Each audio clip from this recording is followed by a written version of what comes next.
Have you ever tried to rotate an object in Three.js only to find yourself stuck and frustrated? You're not alone. Today we're diving into the right way to rotate an object around a point in Three.js. I totally get it. Many tutorials suggest creating a parent object to rotate your child object around a specific point.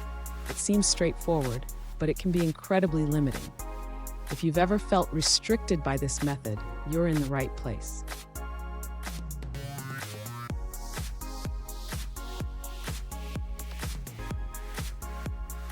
Here's the specific question we're tackling today.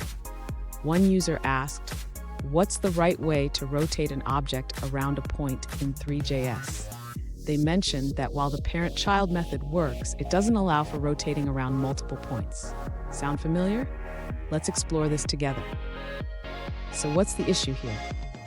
The parent-child method is limiting because an object can only have one parent. This means if you want to rotate around different points, you're out of luck.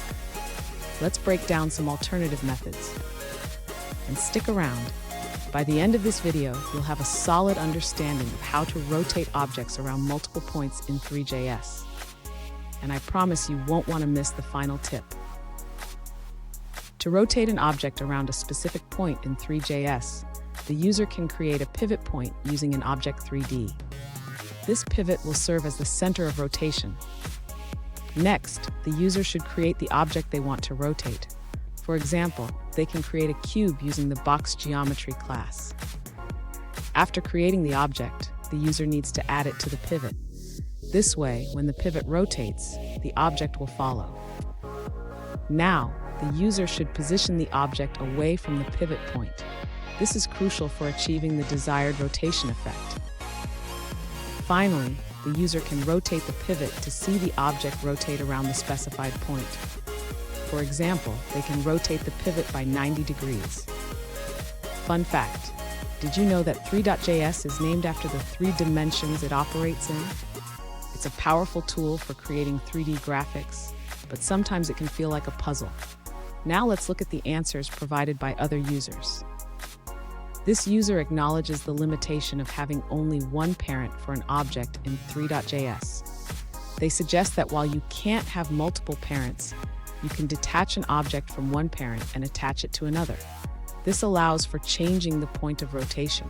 However, they caution that detaching can lead to unexpected positioning unless the new parent is in the same location as the previous one during the handoff.